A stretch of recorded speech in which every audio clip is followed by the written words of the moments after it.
acho que sim, acho que o direito colaborativo se presta, como também se prestaria no caso de haver algum conflito no ambiente da empresa, fazer mediação, né? Fazer mediação interna nos próprios grupos de trabalho, com mediadores externos, ou até internos, que a empresa pudesse criar um núcleo de mediação dentro da empresa. Mas da doutrina e da prática do direito colaborativo, vários dos mesmos doutrinadores desdobraram uma outra metodologia, que é a metodologia dos contratos conscientes. Ela também trabalha com base nas mesmas ferramentas da mediação e do direito colaborativo, quais sejam comunicação não violenta, foco na pessoa como um todo, né? Opções sustentáveis e objetivas e equilibradas, onde haja equidade, nenhum prevalecendo sobre o outro, tá?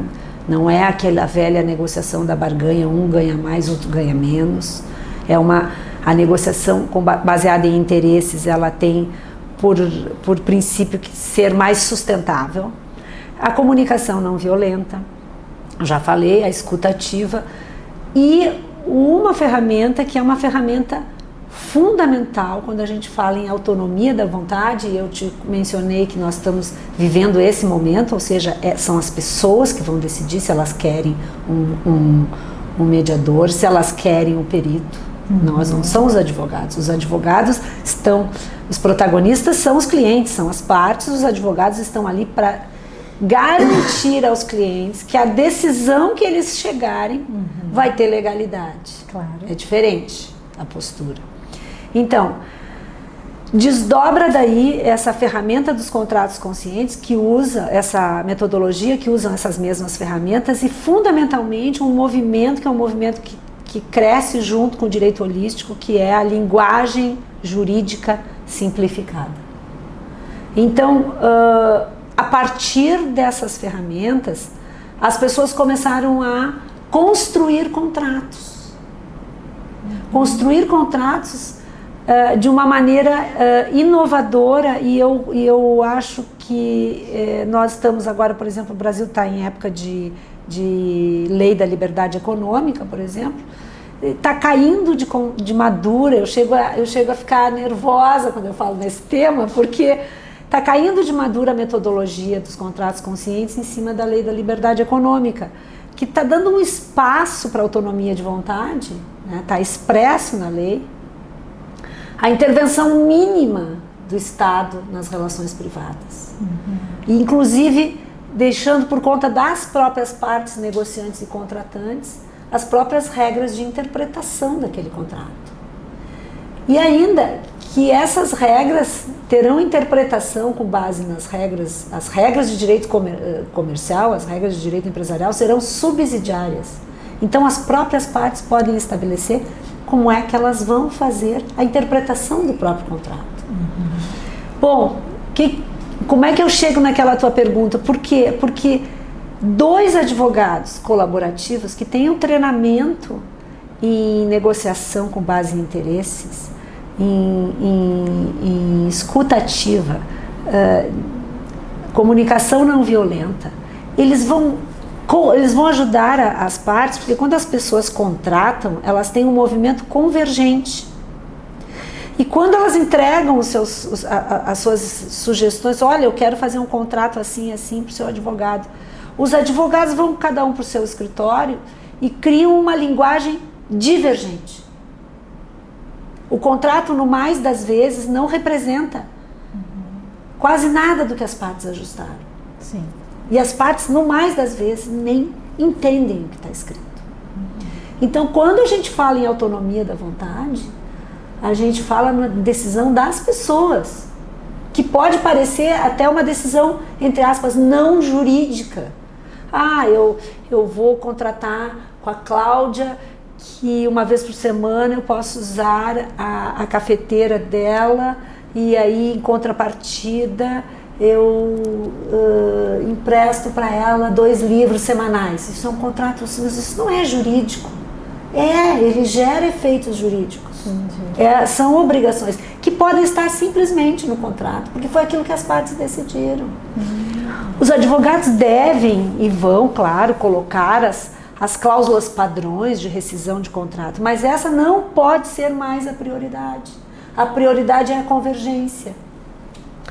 Vou ter que me estender aqui, porque nós vivemos numa realidade hoje onde as relações, elas tendem a ser, principalmente as relações de negócio, elas tendem a ser mais longas, mais duradouras.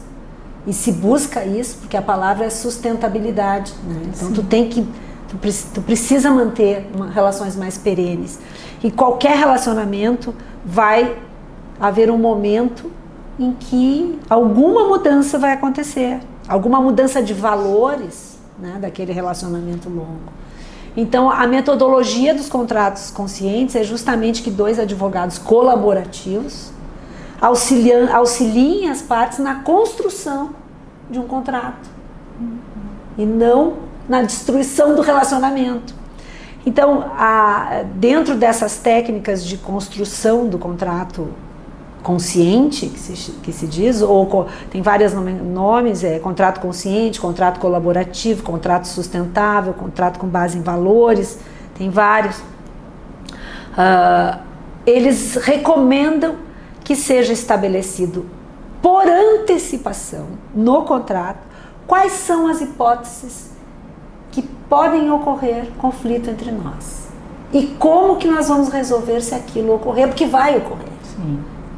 Vai acontecer, é da natureza humana e a gente sabe pelo perfil daquele contrato, segundo a gente conhece, por conhecimento empírico ou científico, não importa, a gente sabe como é que funciona aquele segmento de negócio e quais são as possibilidades de dar problema, né? E eu e tu temos que nos conhecer mais profundamente para que tu me digas quais são os teus pontos fortes, teus pontos fracos e vice-versa, o que eu vou falar. Para que quando aconteça determinado gatilho de conflito, nós já estabeleçamos por antecipação a forma de solução daquele conflito sem chegar necessariamente naquelas penalidades e na rescisão do contrato. Eles chamam isso de pacto de paz, ou peace pact, ou ainda cláusula de harmonia. Eu aqui abrasileirei e estou chamando de cláusula DR, né? É a cláusula de discutir a relação. Quando acontecer aquele fato, já vai estar previsto no contrato e quando acontecer as partes vão examinar se vou lá pegar o contrato, o que a gente preveu que ia fazer? A gente ficou de marcar um cafezinho, a gente ficou de tomar um mate quando isso acontecesse, ou a gente ficou de chamar os dois advogados colaborativos para uma rodada de negociação, ou a gente ficou de chamar um mediador, ou um coach, enfim, as pessoas vão estabelecer um contrato vivo, justamente, novamente falando, no princípio da autonomia da vontade, que eu considero um princípio jurídico vivo, porque ele pertence às pessoas. Sim. Então, nossa, que aula! Adorando. E é super legal fazer esse programa, porque além de a gente entrevistar, trazer essas novidades, eu também tiro minhas dúvidas, as minhas curiosidades, é super bom, aprendo um monte. E olha só, a minha outra dúvida, né, que eu estava agora pensando. A nível Brasil, está sendo fácil a doutora, né, o seu escritório, já ficar realmente aplicando esse direito colaborativo?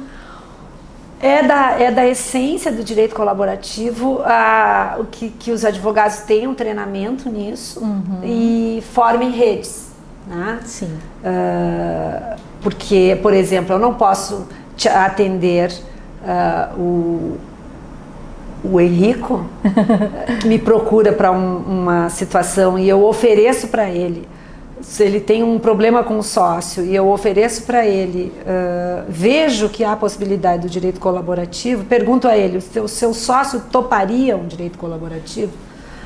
Sim, eu chamo ele aqui. Não, eu não posso ser advogada de ambos.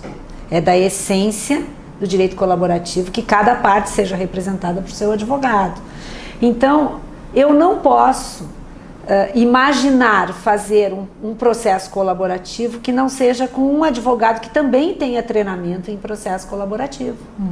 Porque ele vai vir com a linguagem não convergente, ele vai vir com a linguagem divergente, ele vai vir com a concepção vícios, né? E com a construção tradicional, né, do litígio, da desconfiança. E os contratos colaborativos ou o processo colaborativo, ele tem por base restabelecer a confiança e a convergência, é exatamente o oposto do conflito. Então eu vou chegar para ele e vou dizer assim, tu acha que o teu sócio topa? Ah, acho que sim. Ó, tá aqui, ó. Tem uma relação de advogados colaborativos. Tu passa para ele e ele escolhe um desses. Entendi. Não tinha pensado nisso aí. Então essa é a formação de rede. Nós temos aqui um grupo iniciando já, alguns colegas que estão interessados em Porto Alegre. Temos uma rede já bem importante em São Paulo. Santa Catarina está começando a avançar, acho que até mais que nós aqui, porque Santa Catarina está muito mais empreendedora que o Rio Grande do Sul. Verdade. Né? Aliás, São Paulo continua no ranking, né, da melhor economia, o estado economicamente melhor posicionado, e Santa Catarina está em segundo lugar, superando o Paraná. Né? E nós, Rio Grande do Sul, se não me engano, estávamos em 12º. Então, isso reflete essas inovações e essas iniciativas reverberam no mundo jurídico, né? Sim. Então, naturalmente, Santa Catarina, a gente já tem contato com alguns colegas lá. Eu recebi um convite de uma colega do Tocantins para fazer uma parceria lá, um trabalho e apresentar alguma palestra lá no Tocantins.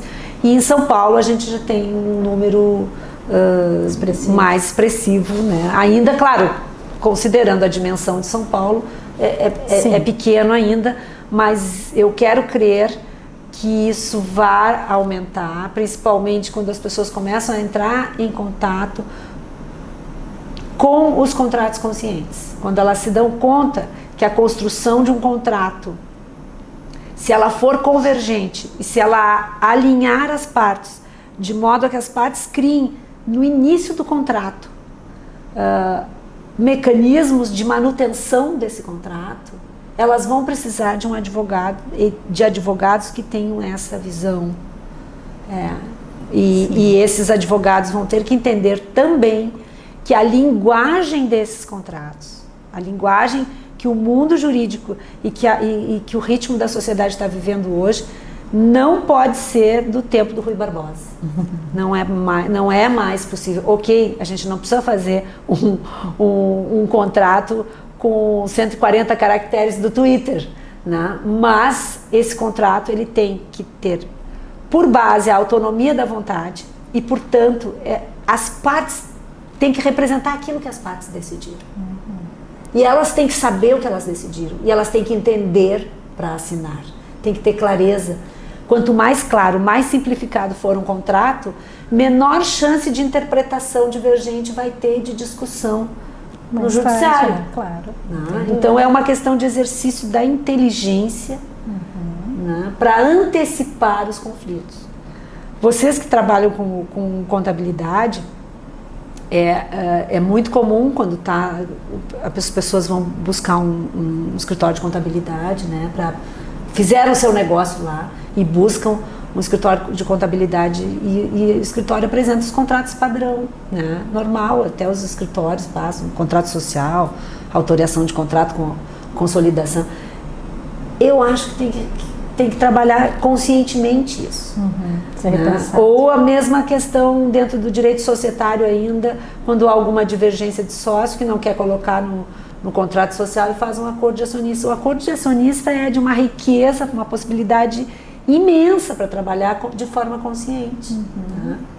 Verdade. Então, tem muitas coisas, mas isso tem que ser em linguagem jurídica simplificada. Nós, advogados e os operadores do direito, de um modo geral, nós temos um problema sério de ego. O nosso ego ele é enorme. Isso também reflete na forma como a gente redige.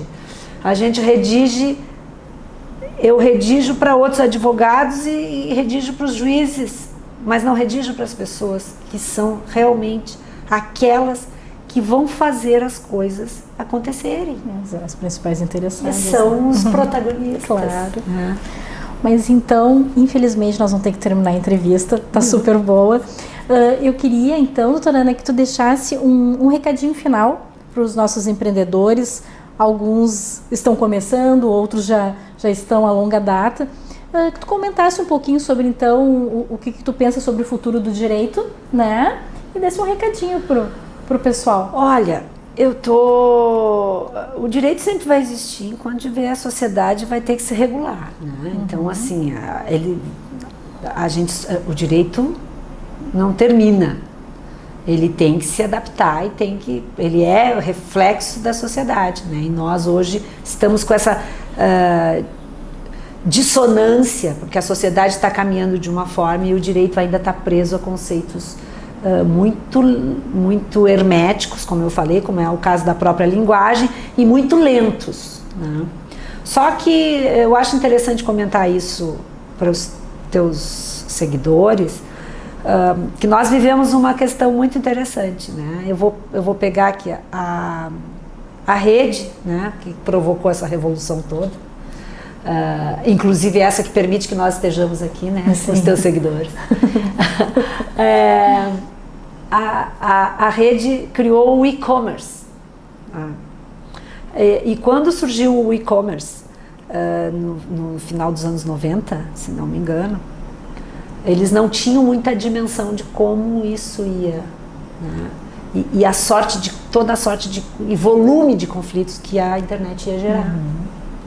Mas tomando especificamente o e-commerce, eles estão lidando, eles chegaram à conclusão de que não tem muita variação dos conflitos, né, do e-commerce. Ou é devolução do produto, ou atraso do produto, ou o produto que chega estragado ou trocado. E as soluções para essas demandas de consumo, ou é a devolução, ou é a entrega de um outro produto, ou a devolução do dinheiro.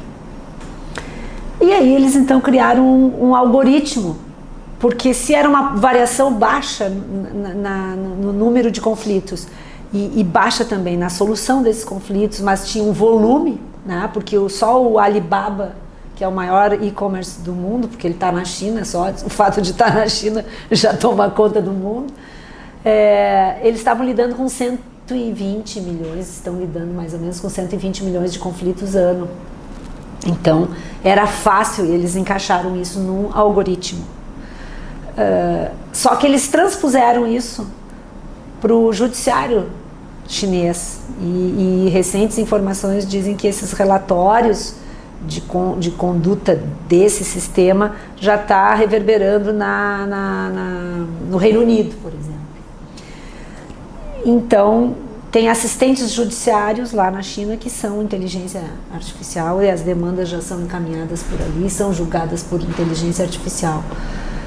E essa realidade vai nos alcançar. Sim. E se a gente parar para pensar que no mundo do direito em uniformização de jurisprudência, né, isso é uma tendência em matérias de repetição, né, uniformiza a jurisprudência, faz um catálogo e bota para a inteligência artificial.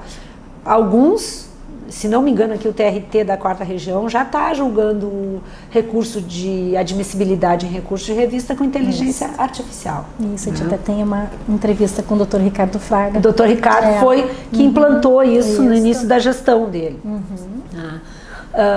Então, assim, não é possível, por exemplo, que nós façamos petições com 50 laudas para a inteligência artificial julgar. Isso é perda de tempo, é perda de dinheiro, perda de eficácia na prestação de serviço. Né? E sinceramente eu acho que é para os advogados realmente um grande, além de os advogados terem um grande desgaste em relação a isso, né? Mas acho que vai custar mudar ainda. Sim. Vai custar muito a mudar. Por isso que eu acho e estou muito feliz de ainda estar advogando no meio dessa revolução, porque isso me permite vislumbrar outras metodologias, né, que podem ser ferramentas de trabalho, né? Uma coisa não exclui a outra. Eu posso te atender numa demanda em direito colaborativo e noutra, dada a natureza da demanda, ela não se aplicar ao direito colaborativo e eu tenho que entrar em juízo. Então, assim, não é o fim do direito, claro, é sim a inovar e criar possibilidades, né, de que nós tenhamos não só o plano A para oferecer para o cliente como advogados, nós tenhamos o plano B e o plano C, ou quiçá o plano D, nós tenhamos, e para isso nós temos que ser criativos e deixar um pouco o ego, né, do universo do direito de lado. Nós temos que nos abrir para humildemente acolhermos a multidisciplinariedade. Nós não sabemos tudo, os advogados não são os donos da verdade, né? Nós temos que saber ouvir nossos clientes, entender se realmente os clientes têm capacidade de entrar em juízo e de enfrentar um poder judiciário cuja média de duração de um processo em primeiro grau de jurisdição é 6 anos e meio. Se vai para a execução é uma década, né? Será que esse cliente que está na minha frente tem esse perfil? Ou será que o caso desse cliente se aplica para uma outra metodologia? Então, o que eu deixo para os advogados que estão te seguindo e que eu acho que é rico é a possibilidade de reflexão, né?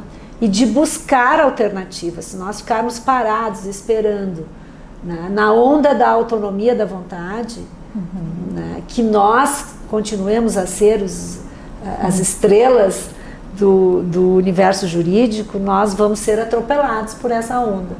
Tá? Então, assim, na autonomia da vontade pressupõe, vou repetir isso sempre, protagonismo das partes e uma posição mais consultiva dos advogados. Né?